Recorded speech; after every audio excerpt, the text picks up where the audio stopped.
Haleluya, shalom semuanya. Saya percaya Anda semuanya bersukacita di tahun baru ini, di bulan yang awal. Jangan awali tahun ini dengan keluh kesah, dengan ketidakpastian, kebimbangan, ketakutan, kekhawatiran. Biarlah masalah yang terjadi di tahun yang lampau kita bisa katakan bye-bye, tidak membebani jiwa, sehingga kita tetap bisa bersyukur kepada Tuhan, menjalani kehidupan ini dengan tetap bersemangat. Kita percayakan Tuhan telah menyelesaikan masalah kita, tinggal kita sekarang menunggu dengan iman dan kesabaran. Waktunya Tuhan merealisasikan untuk kita. Amin. Kita akan membahas tentang tekun kembali di bab yang ketiga, dan kita akan berdoa terlebih dahulu. Ya Bapa Surgawi, haleluya, terpuji namamu selama-lamanya. Kami saat ini akan kembali mendengar dan meresapi kebenaran firman-Mu, dan firman itu akan bertumbuh dengan subur, menghasilkan buah, karena kami akan menghidupinya dengan ketekunan.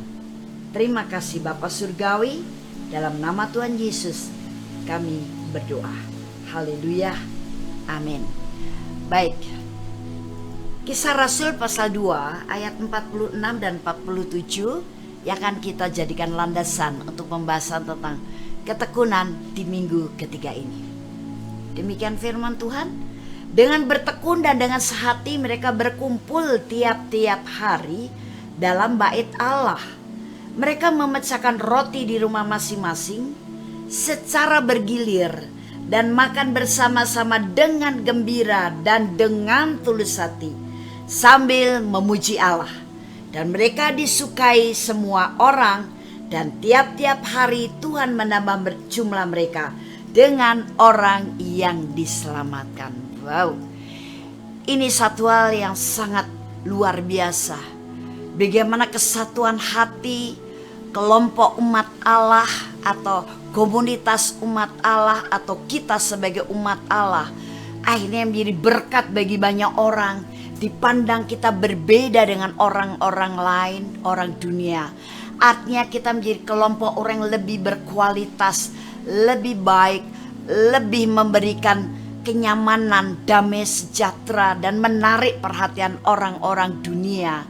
Sampai mereka ingin mengenal kita. Apa sih kuncinya kita bisa menyenangkan mereka? Kita bisa menarik hati mereka. Kita menjadi orang-orang yang punya keistimewaan sendiri, yang tidak bisa didapatkan dari orang lain atau dari dunia. Apa yang menjadi kuncinya?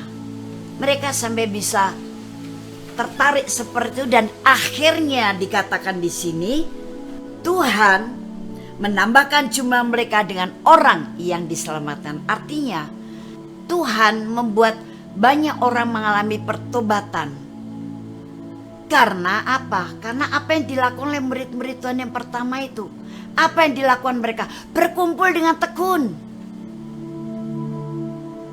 Saya percaya berkumpulnya mereka itu bukan sedang ngobrol, atau bukan sekedar memperbincangkan situasi kondisi ekonomi dunia ataupun cerita-cerita lain. Tetapi apa yang mereka lakukan dalam pertemuan atau persekutuan yang dilakukan oleh mereka secara tekun itu adalah sesuatu yang bermanfaat, sesuatu yang penting. Apa itu? Memuji, menyembah Allah. Mereka tidak pernah bosan untuk memuji-muji, menyembah Allah. Bertemu satu dengan lain setiap hari, berarti setiap hari mereka memuji, menyembah Allah.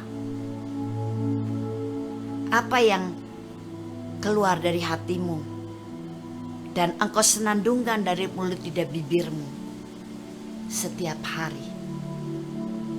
Pujian kepada Allah kah? Penyembahan kepada Allah kah? Atau memang nyanyian yang berbunyi dan keluar dari mulut kita, tapi nyanyian dunia?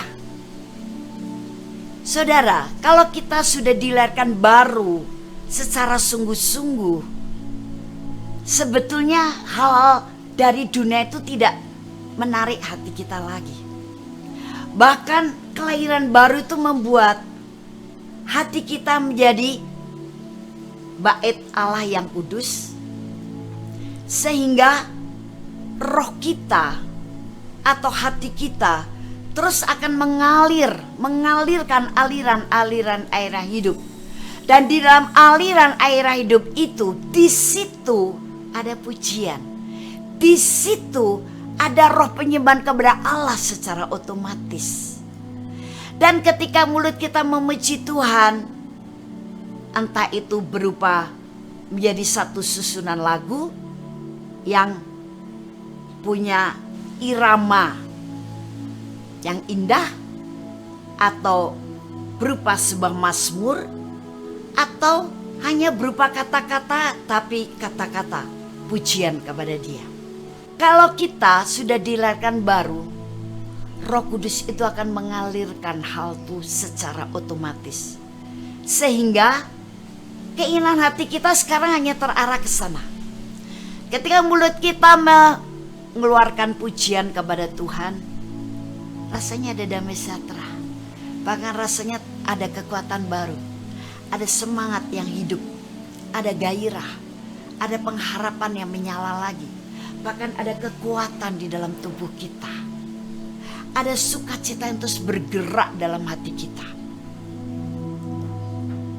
Pujian yang saya maksud di sini bukan berarti kemudian kita harus setiap hari menjadi seperti seorang penyanyi seriusa.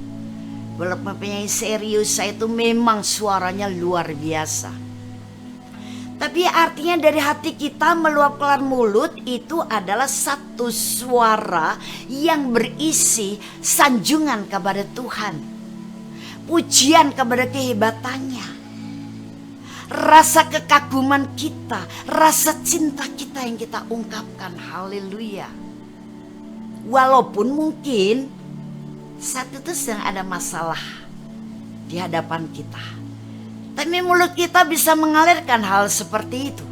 Walaupun mungkin saat itu kita sedang menghadapi perjuangan iman, tapi mulut kita selalu menyanandungkan atau mengeluarkan perkataan-perkataan yang mengagumi akan kehebatannya, menyanjung akan kuasanya, bersyukur untuk kasih-Nya, berterima kasih untuk berkat-Nya, dan sorak-sorai kemenangan yang sudah Tuhan berikan kepada kita. Nah, itu semuanya adalah pujian, penyembahan kepada Dia, walaupun berupa kata-kata saja, tidak berirama. Dan kehidupan seperti itu sungguh bukan hanya menjadi berkat untuk pribadi kita, tapi juga akan menjadi berkat bagi orang lain. Perhatikan bagaimana orang lain melihat murid-murid Yesus yang pertama, kemudian membuat mereka bertobat kepada Yesus Kristus karena kehidupan mereka yang tidak pernah bosan, tetap bersekutu dengan yang lain dengan tulus ikhlas dan memuji menyembah Allah dengan tekun. Saya percaya untuk kita menjadi berkat bagi banyak orang, cara-cara seperti ini juga menjadi berkat yang sangat luar biasa bagi orang lain. Jangan pakai mulut, lidah, bibir Anda hanya untuk mengeluarkan kata-kata negatif, apalagi kutukan, keluhan, kata-kata yang kurang pantas, kata-kata duniawi.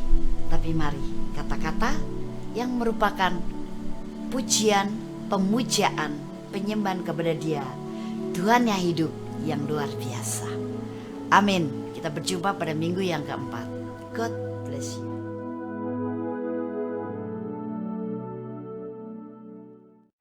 Shalom. Terima kasih Anda telah menyaksikan seri kebenaran firman Tuhan yang akan selalu kami unggah setiap minggunya di channel Hope SCC TV. Saya percaya setiap kebenaran firman Tuhan ini akan membangun dan akan memberkati saudara. Itu sebabnya jangan lupa untuk like, dan subscribe supaya Anda tidak ketinggalan untuk seri selanjutnya. Terima kasih dan Tuhan Yesus memberkati.